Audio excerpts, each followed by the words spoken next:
Jason Kidd's sudden exit from the Mavericks is already causing chaos online. But now things are getting even messier because Kidd is reportedly exposing what was really happening behind the scenes before his brutal firing. And the deeper this story gets, the worse the Mavericks organization is starting to look. On May 19, 2026, Shams Charania broke the news that Jason Kidd was out as head coach of the Dallas Mavericks. The team put out a statement saying both sides had mutually agreed to part ways. But here's the thing about that word mutual. Kidd still had 4 years and roughly $40 million on his contract, and nobody walks away from that kind of money because they felt like it. Mavericks Governor Patrick Dumont, who extended Kidd's contract during Dallas's NBA Finals run in 2024, and again before last season after they declined the New York Knicks' request to interview him, gave new president Masai Ujiri full authorization to determine the coach's future with the franchise. That's the part that stings. The same owner who twice rewarded Kidd with extensions, who blocked the Knicks from even talking to him, handed the keys to a new executive and let him do whatever he wanted. The move comes just 15 days after it was announced that Dallas had hired Masai Ujiri as the team's new head of basketball operations. 15 days. That's all it took for the new regime to decide that Kidd's chapter in Dallas was finished. According to ESPN, Kidd wasn't consulted during the process that eventually led to his firing. He found out the same way everyone else did. The man who coached the franchise for 5 years, who went 22-18 in the playoffs, who got this team back to the NBA Finals, wasn't even given the courtesy of a conversation before the decision was made. And here's what makes it worse. Kidd signed a multi-year contract extension in October and had previously fended off interest from other teams, positioning himself as a long-term fixture on the Mavericks sideline. He had options. The New York Knicks came calling, and Kidd could have left for one of the most prestigious coaching jobs in the NBA. Dallas said no. They blocked the interview and handed him a new deal. That was in the summer of 2025. Less than a year later, they fired him. Mark Cuban, the former majority owner, who still holds a minority stake, wrote in an email to Fox 4, "Obviously, I'm a J. Kidd fan, so I'm surprised and disappointed." Cuban was the man who originally brought Kidd back to Dallas as a coach in 2021. Now, even he couldn't do anything about it. The reaction across the NBA was swift. Charles Barkley was on ESPN when the news broke, and he read it off his phone live on air. No, Jason Kidd just got fired.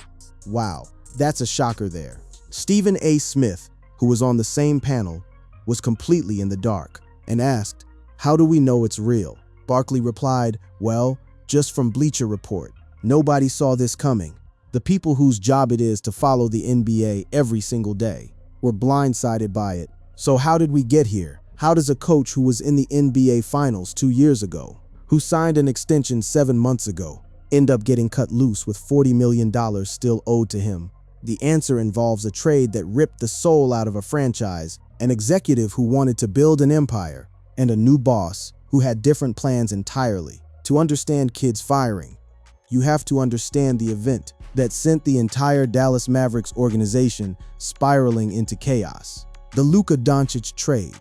On the night of February 12, 2025, Luka Doncic was traded from the Dallas Mavericks to the Los Angeles Lakers for Anthony Davis in a 3-team deal facilitated by the Utah Jazz. It was the first time in NBA history that 2 reigning All-NBA team players were traded for each other mid-season.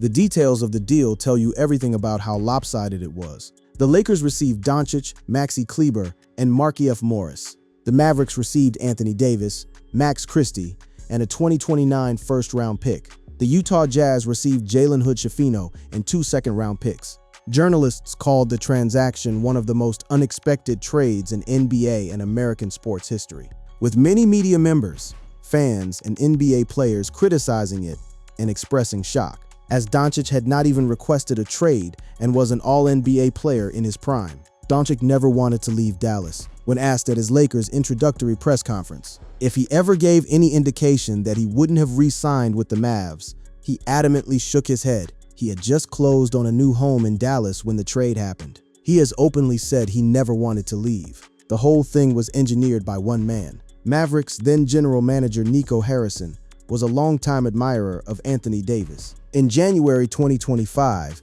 Harrison reached out to Lakers general manager Rob Pelinka, who he had been friends with since 2003, about a potential Doncic trade. Pelinka initially thought Harrison was joking.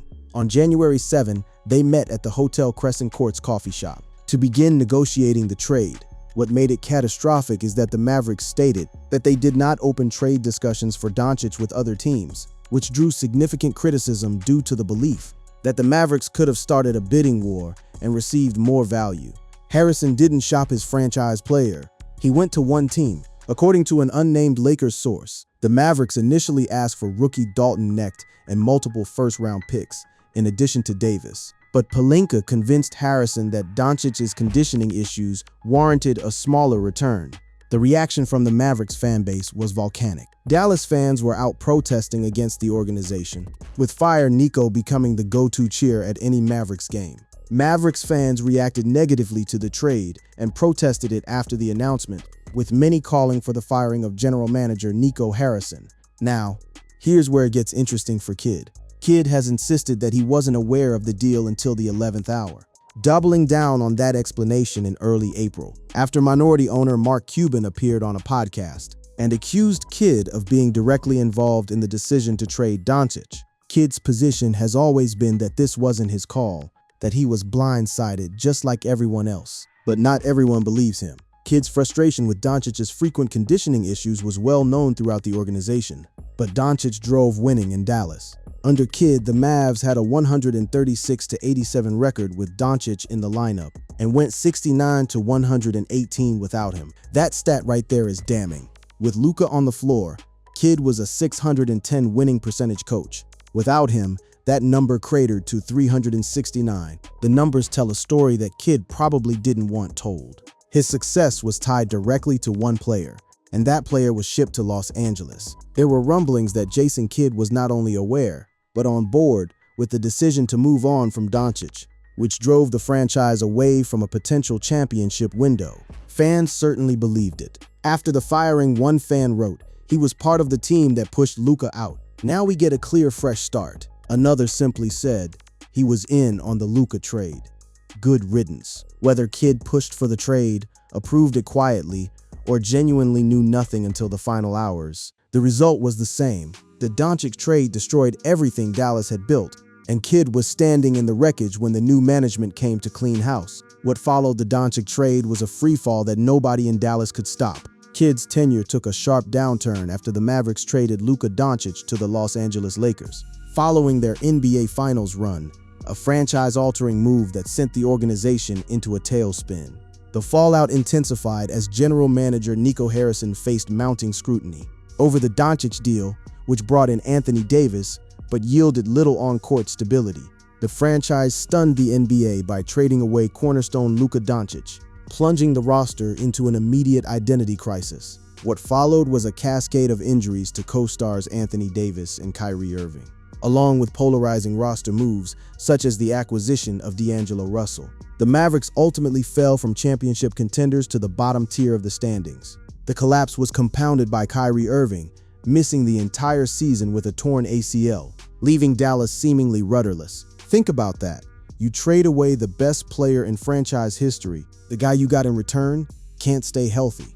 And then your co-star tears his ACL. It's a catastrophe layered on top of a catastrophe. The Mavericks struggled to maintain consistency, finishing 39-43 in 2024-25 and dropping further to 26-56 in 2025-26. From the NBA Finals to a 26-win team in the span of 2 seasons. That's not a gradual decline. That's a franchise driving off a cliff. Less than a year after the trade, on November 11, 2025, the Mavericks fired Harrison as Doncic was flourishing in Los Angeles, averaging 37 points, 9 rebounds, and 9 assists per game. While the Mavericks stumbled to a 3-8 record, the contrast was humiliating. The player you traded was putting up MVP numbers for his new team. The player you got in return was barely on the floor. Dallas sent Davis to the Washington Wizards in a salary dump at the trade deadline. So the centerpiece they received for Luka Doncic, the reason Nico Harrison said defense wins championships, was shipped out of town less than a year after he arrived. The Mavericks didn't even get back what they gave up. They got less. But amid all this devastation, something remarkable happened. The Mavericks obtained the first overall pick from the NBA draft lottery, despite having just a 1.8% chance of obtaining the #1 pick, resulting in accusations that the lottery result was rigged. Lucky or not, that pick became Cooper Flagg, And this will be a highly coveted job, because Dallas has Rookie of the Year Cooper Flagg on the roster to build around. The 2025 #1 overall pick and reigning Rookie of the Year had reportedly formed a strong working relationship with Kidd, who publicly expressed excitement about building the franchise's next era around the young phenom. Here's what Kidd probably thought was his safety net. He had a generational talent on his roster, a player who won Rookie of the Year, and the two of them had built a genuine connection. Kidd thought Flagg was his ticket to job security, and for a while, it looked like the organization agreed. After Ujiri's hiring earlier in May, Dallas-based NBA insider Mark Stein reported that owner Patrick Dumont had leaned heavily on Kidd, following the dismissal of former executive Nico Harrison. Stein wrote that Dumont had been said throughout the search process to be seeking a lead executive who wants to keep Kidd installed as Flagg's coach given their strong working relationship. Dumont wanted to hire a president who would keep Kidd.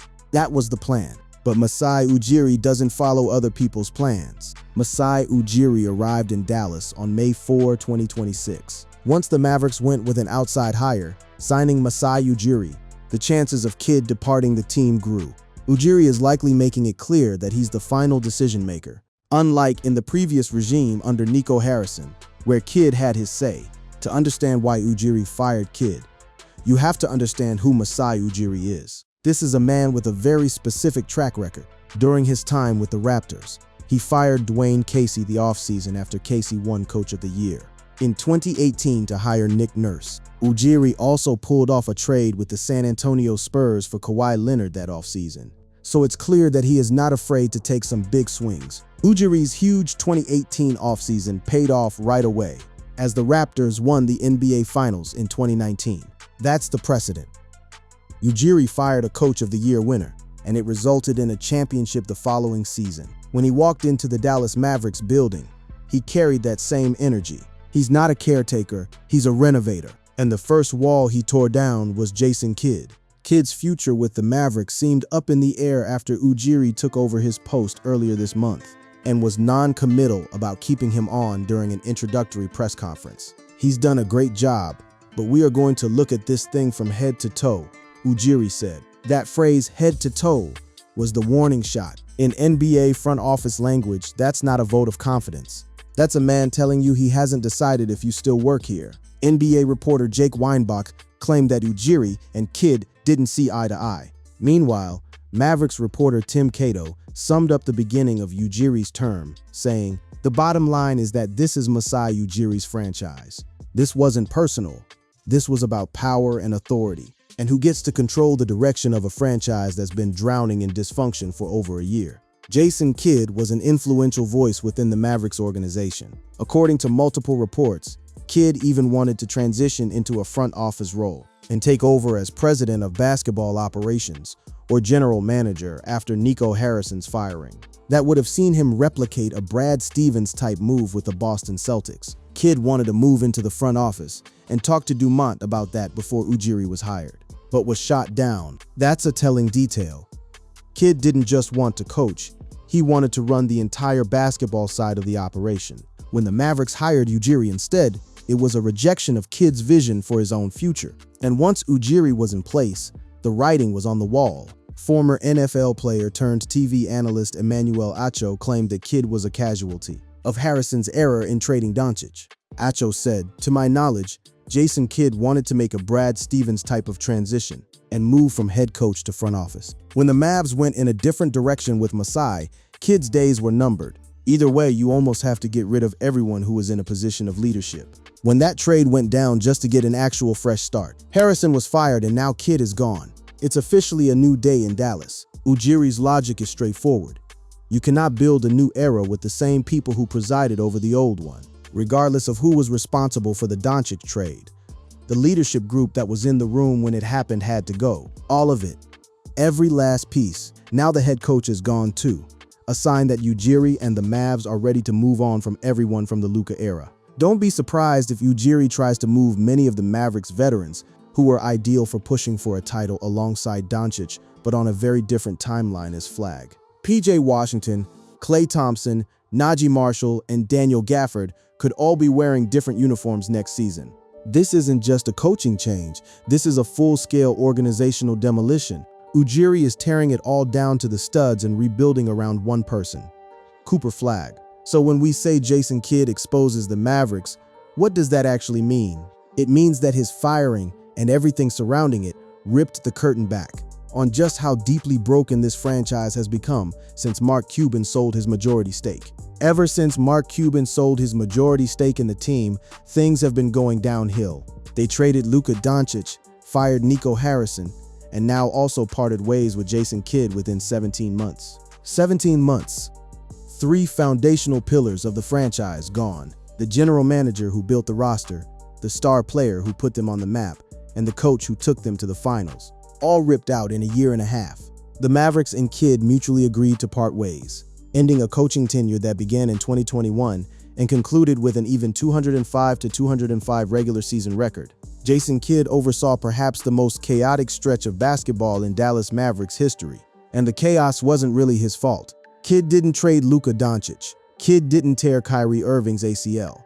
Kidd didn't make Anthony Davis injury prone. He was coaching through a hurricane that someone else created. And when the new sheriff arrived, Kidd was the one who got the blame.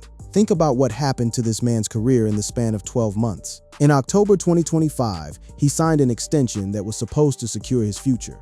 In November, the GM, who he worked alongside, was fired. He then spent the season coaching a 26-win team while developing a franchise-altering rookie. He expressed interest in running the front office, rejected. A new president was hired who didn't want him. And 15 days after that president walked in the door, Kidd was out. His firing exposed the fact that loyalty in the NBA is a one-way street. Dallas blocked the Knicks from interviewing him, gave him an extension, and then turned around and fired him anyway. It exposed the instability at the ownership level.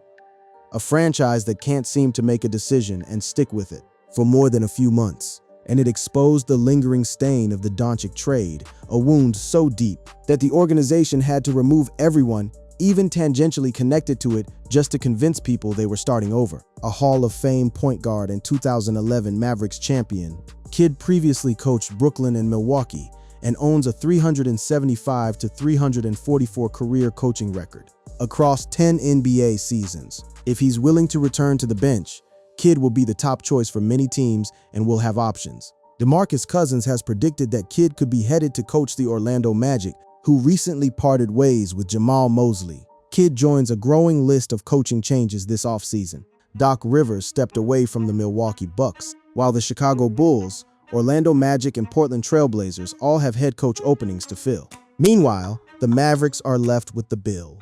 $40 million to a coach who's no longer on their bench. A roster full of veterans on the wrong timeline. A fan base that still hasn't forgiven them for trading Doncic. And the pressure of building around a 19-year-old rookie of the year. Billy Donovan and Tom Thibodeau are the biggest names on the market. But Dallas could head in another direction. The team could pursue a younger coach who can be with the team long-term and build a tandem with Cooper Flagg. And the rest of the young core. Masai Ujiri has done this before. He fired a coach of the year in Toronto, and it led directly to a championship. The question now is whether the Dallas Mavericks have the pieces, the patience, and the sanity to let him do it again. Because right now, the franchise that Dirk Nowitzki built and Luka Doncic electrified is a smoldering pile of front office chaos. And the only thing they have to show for the last 17 months is a very expensive severance check and a teenager who hasn't played a second of playoff basketball. Jason Kidd walks away with $40 million, a clean conscience, at least in his telling, and the knowledge that the franchise he gave his heart to chose a new direction over him. The Mavericks walk away with a coaching vacancy, a prayer, and Masai Ujiri's promise that he knows what he's doing. We'll see who comes out of this better.